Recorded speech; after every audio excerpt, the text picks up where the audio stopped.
நாமங்களை சொன்னால் போரும், அர்த்தம் கூட தெரிய வேண்டாம், பொருள் விளங்காமல் சொன்னால் கூட நாமங்கள் பலத்தை கொடுக்கும். இது நேற்றோ முந்தானோட சொன்னேன்னு இல்லையோ? இதை கேட்ட உடனே என்ன தோணும்? மொத்தத்தில் நாள்லேருந்து நான் சஹஸ்ரநாமத்தினுடைய ஒரு பெயருக்கும் அர்த்தம் தெரிஞ்சுக்கலான்னு நினச்சின்னு இருந்தேன். வந்த உபன்யாசகர் அதெல்லாம் வேண்டான்னு சொல்லிவிட்டார். அதனால் இனிமேல் நான் அதை கற்றுக்கிறதாவே இல்லை. அது மூடிட வேண்டாம். இப்போ பொருள் தெரியாமல் சொன்னாலே இத்தனை பலத்தை கொடுக்கும்னா அப்போ பொருள் தெரிந்து சொன்னால் எவ்வளவு பலம் கிடைக்கும், அந்த கோணத்தில் தான் நம்ம பார்க்கணுமே தவிர வேண்டான்னு தள்ளி விடுற கோணத்தில் பார்க்கக்கூடாது. எப்படி மேற்கொண்டு செய்யலாம்னு தானே பார்க்க வேண்டும். நாமங்களை சொன்னார், முக்தி அடைஞ்சு விட்டார், பாப்பங்கள் தொலைஞ்சு போயிடுத்து, உண்மை. ஆனால் திடீர்னு இந்த மாதிரி நாமங்களை சொன்னால் மொத்த பாப்பமும் போயிடும்னால் அப்போ எல்லாரும் பாப்பம் பண்ணிவிட்டு இதை ஒரு தப்பிக்கிற வழியாக வச்சு நட மாட்டாளா? கேள்வி வரும். நேராக நாமம் சொன்னதுக்காக அவனுக்கு முக்தி கிடைக்கல. ஏன் கிடைச்சதுனால் இத்தனை நாளும் தப்பு பண்ணானோ இல்லையோ. இப்போ நாராயண நாமத்தை கூட்ட உடனே 2 பேர் பக்கத்தில் வந்தா. இது யமதூதர்கள், விஷ்ணு தூதர்கள், 2 பேரும் பக்தர்கள். யமதூதர்களும் பக்தர்கள் தான், விஷ்ணு தூதர்களும் பக்தர்கள் தான். அப்போ அவள் பாகவதாளோ இல்லையோ, பக்தன் பாகவதன். பாகவதர்களோட இவன் ஒரு அரை மணி படுத்துனானா, இவன் தான் மரணப்படுக்கையில் இருக்கானே. அப்போ இவாள் நிற்கிறா, அவள் நிற்கிறா, 2 பேரும் ஒருத்தருக்கு ஒருத்தர் பேசிக்கிறா.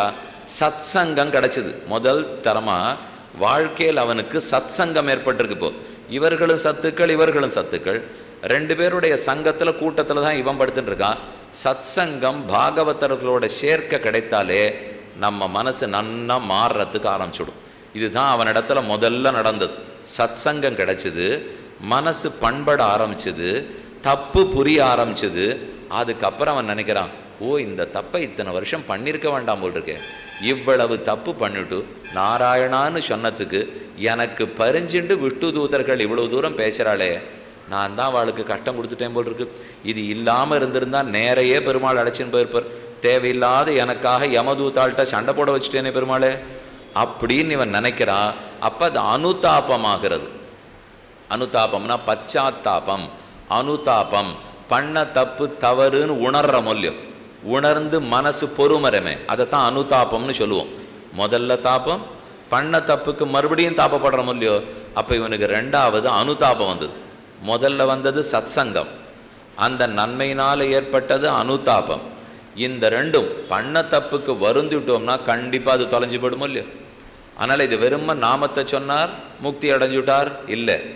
நாமத்தை சொன்னதுனால சாதுக்கள் பக்கத்தில் வந்தா, அப்போ சத்சங்கம் கிடைச்சது.